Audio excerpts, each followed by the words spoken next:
We're all very active in the comments below the recent video about animals that went extinct. To the question, what animal would you like to resurrect? A lot of subscribers chose the dodo bird. And it makes sense, as dodos are one of the most popular birds in cartoons. Dutch sailors used to call this bird the duodu, which translates as idiot.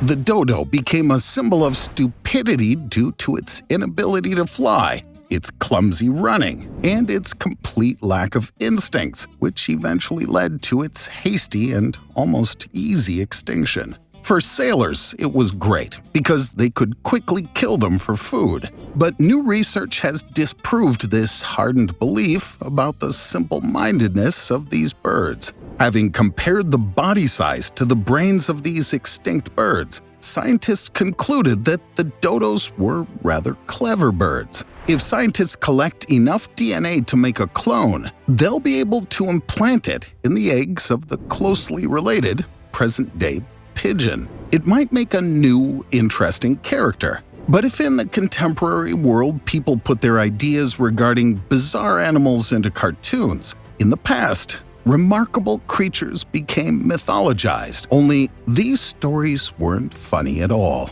Okay, mostly not funny. Now, you'll discover which monster legends are still a taboo subject in the Congo, what animal can capture you using hypnosis, and which extinct animals provided the basis for our creepiest myths.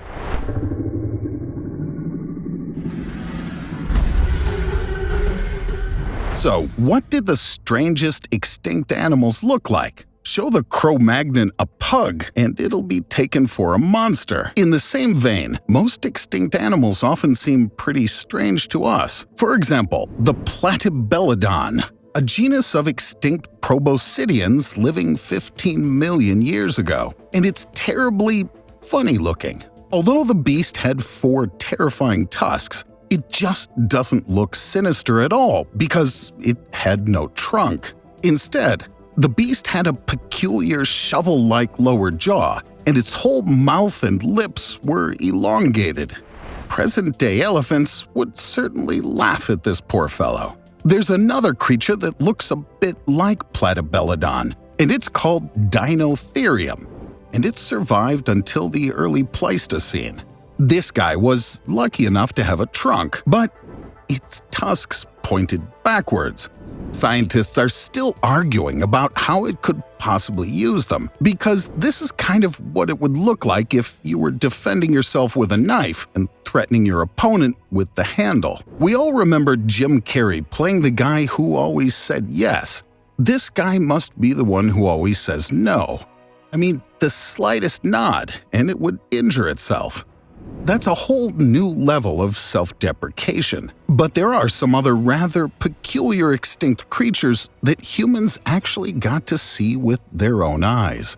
Roy Mackal, a University of Chicago biologist in the 1980s, decided to lead an expedition to the Likuala swamps to search for the mysterious water monster that was described in the myths and legends of the Republic of the Congo. But the nearby tribesmen refused to assist him in any way. It turned out it was a taboo subject in that area. That's how much people were afraid of this particular creature. One woman finally shared her ancestors' tales and told the researchers a story of an animal with boards in its back. When she was a kid, her parents warned her about a strange beast and advised her to hide behind trees if she saw it in the woods. She also added that once she actually noticed the creature's back peeking out of some water. But what is this fantastic beast?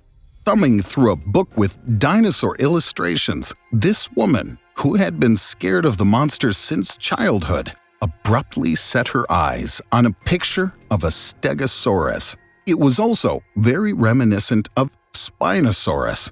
But all the dinosaurs have gone extinct, haven't they? From the description, it was probably Nguma monene. Nguma monene is a giant lizard that lived in Central Africa. It had a forked tongue, short legs, and a serrated frill along its spine. That's why this giant, 15-meter-long lizard resembles prehistoric animals. It moves quickly through the swamps and eats birds and monkeys. And that means it could easily make, for example, a child lost in the jungle into a menu item. And that's not the strangest animal that could really pose a threat to humans. Our ancestors, thank God, didn't happen to see the following creatures with their own eyes. But if they had encountered them, there would be no chance of survival. For example, Therizinosaurs. This guy's listed twice in the Guinness Book of Records. First, for having 3 claws on each of its paws, with each of the claws being over a meter long. Therizinosaurs could easily kill a person with their embrace. Second, the relatively tiny skull of this 12-meter tall monster was desperately trying to fit with its long neck, but looked quite disproportionate when combined with its large body. And it looked pretty strange already. It turns out it's possible to be so strange that it would be considered a record. It might just be that this guy is the prototype for our well-known friend, Freddy Krueger. The next beast didn't become a myth, but somehow people associate it with Lucifer. And it's a frog. No, not like that. But the giant devil frog, also known as the Beelzebufo empina. It's gigantic because it's the size of a pit bull and weighs as much as an alibi dog. It's the largest frog that ever existed. But why do they call it devilish? Because its jaws are capable of producing pressure, the equivalent of 2,200 newtons, which is close to the jaw-closing force of mammalian predators. That's why this frog could have easily had dinosaurs for dinner. But could it have the power of hypnosis, like the Hypnotoad from Futurama? In Australian Aboriginal folklore, there's a legend about a strange and dangerous amphibian that turns people into slaves after hypnotizing them. Meet Bunyip. They say it hid in the depths of swamps and small rivers. Legend says that the creature was even capable of changing the water level. This mysterious beast hunted people, especially women and children. Bunyip killed its victims by hugging them to death with its sharp claws. But as it turned out, this mythological creature could be the extinct Australian marsupial called Thylacoleo, also known as the marsupial lion. It had the most powerful bite amongst all mammalian species. It might even have climbed trees to dispose of the bodies of its victims. Many bones with strange cuts that fit the jaws of a Thylacoleo were excavated in its habitat, Lancefield. It turned out the bones belonged to about a few 100,000 different people. But what could be even scarier than hypnosis? Fangs and claws. How about tentacles and pincers? And so we come to myths of extinct arthropods. There's a mysterious story of how 3 men were trying to catch a swordfish when suddenly a giant big-eyed sea monster appeared just in front of them and started attacking the boat.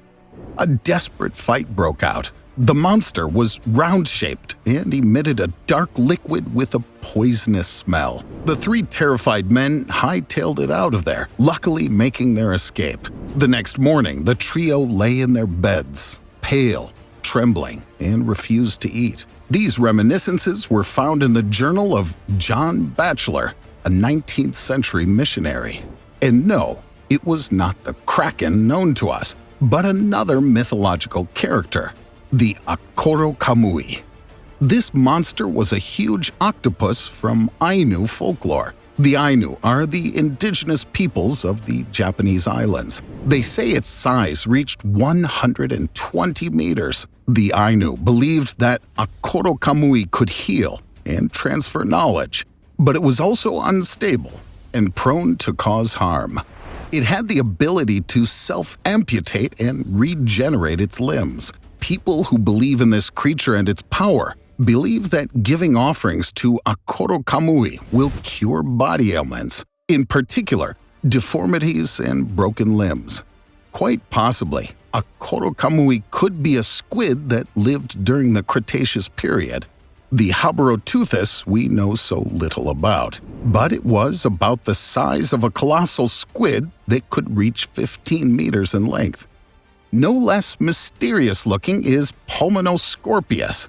It's a genus of Eurypterid that lived in the territory of what is now contemporary Germany and the United States during the Paleozoic era. It was the largest known arthropod that ever existed. Its length was up to 70 centimeters, while the present-day scorpion is a maximum of just 18 centimeters. Pulmonoscorpius had enlarged pincers and forelimbs. If you get stung by a normal scorpion, you'll instantly receive a dose of potent neurotoxins that will have a deleterious effect on your central nervous and cardiovascular systems. And sometimes such stings have a fatal outcome. Now, imagine what would happen to you if you were stung by a scorpion 4 times that size. The next creature probably still exists. And so we come to myths of creatures that might not have gone extinct. Gigantopithecus.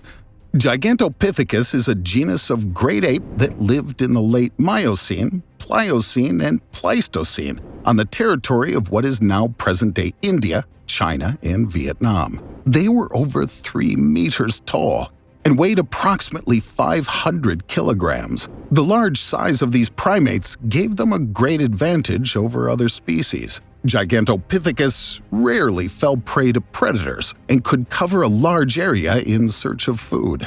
Their extinction was caused by the Ice Age. Giant apes started running out of food they were used to eating, mainly fruit, and their bodies couldn't adapt to a new diet. Do you recognize this character? Legends of many civilizations speak of strange people or apes covered head to toe in fur. Bigfoot's image is based on apparent eyewitness testimony, large footprints in snow, and samples of fur. But the most likely explanation for Bigfoot, and the Yeti, if they exist, is that they are the direct descendants of Gigantopithecus. This intelligent animal, which prefers to be alone, would likely retreat into the deep woods or mountains if human civilization invaded its territory. And if it were clever enough, it might be able to hide from people for hundreds or even thousands of years.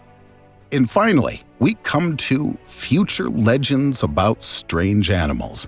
As you can see, often when people face something difficult to understand, they come up with a legend for it. I want you to imagine you're an early human who's not yet familiar with present-day animals. You don't know anything about their origins or what to expect from them. So, your challenge: write a short myth or legend about any modern-day animal in the comments.